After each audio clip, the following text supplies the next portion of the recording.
संसद का सदन शुरू हो गया है, अवरोध हो रहा है, सदन नहीं चल पा रहा।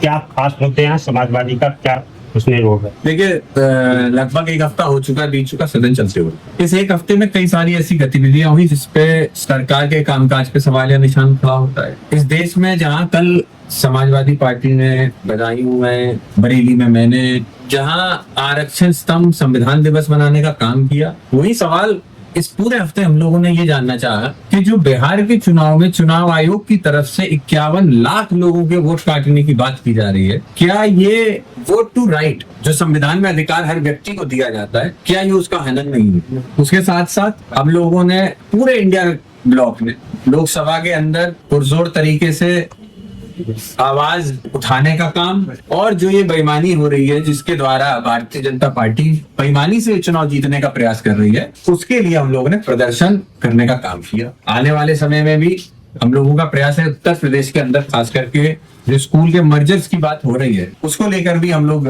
बड़े व्यापक रूप से प्रदर्शन करने का काम करने जा रहे हैं। जिस तरह से कांवड़ यात्रा में QR कोड की बात की, सुप्रीम कोर्ट ने भी उसको हरी झंडी दे दी है, रोक लगाने से मना कर दिया। इसको कैसे देखते हो?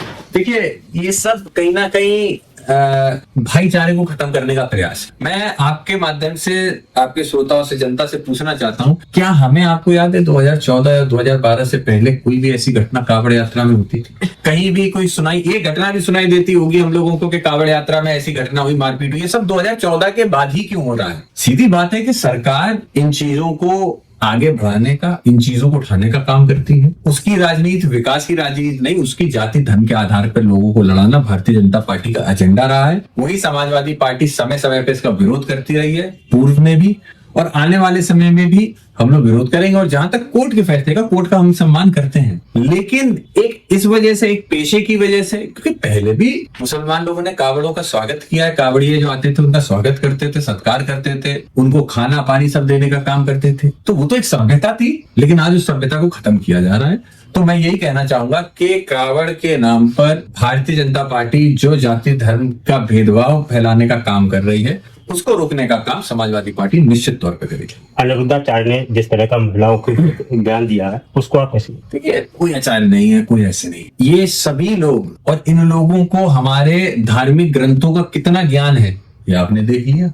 आदरणीय अखिलेश यादव जी ने जब पूछा तो उनका जो जवाब था उस पर भी सवाल निशान खड़ा होता है। तो इन लोगों की बातों को गंभीरता से नहीं लेना चाहिए।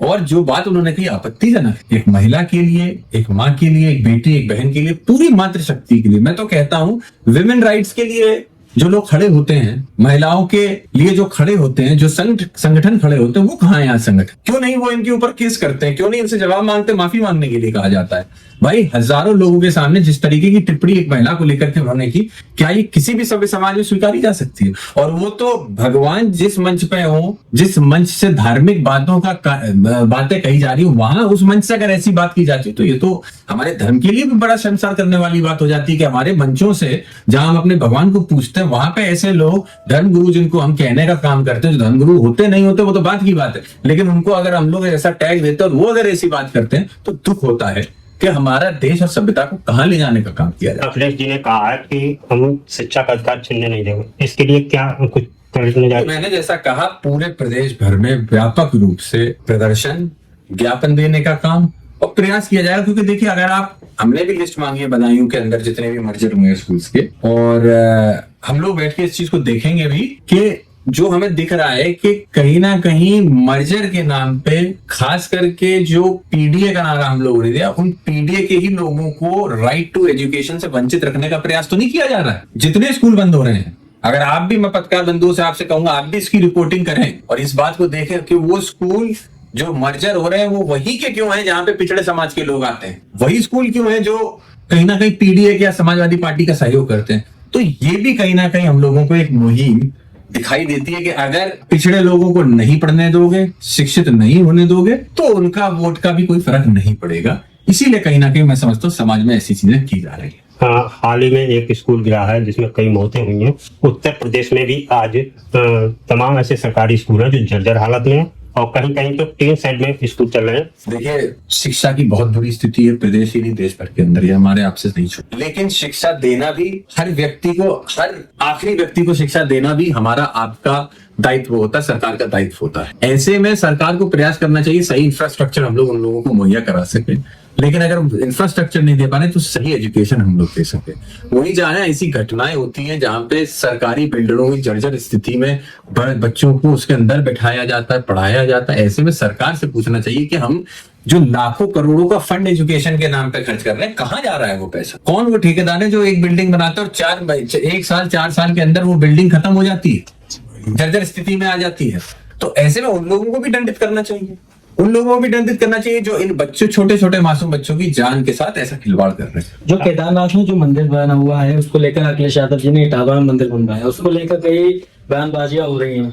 केदारेश्वर मंदिर आदरणीय अखिलेश यादव जी ने सहयोग किया है बनवाने की। हम लोग क्या बनवाता तो ईश्वर ही अपना आशीर्वाद देता है, हम लोग सिर्फ उसमें कुछ रोड़ी ईरे पत्थर लगाने का काम कर रहे हैं। इस देश के संविधान ने अपने धर्म को अपने हिसाब से हर किसी को अधिकार दिया है उस धर्म को अपने निभाने का। अपनी आस्था पे देखते हुए कोई व्यक्ति अपने घर में मंदिर बनाता है, कोई व्यक्ति अपने प्रांगण के अंदर मंदिर बनाता है, तो जिसकी श्रद्धा जैसी भगवान को अपनी वो वैसी ही मूर्त उसको दिखती है। एक तो हमारा इतना कहना है कि मेरे संविधान ने मुझे अधिकार दिया है, मेरे भगवान के सम्मान के लिए अगर मैं मंदिर बनाना चाहता हूं तो हमें कोई नहीं रोक सकता।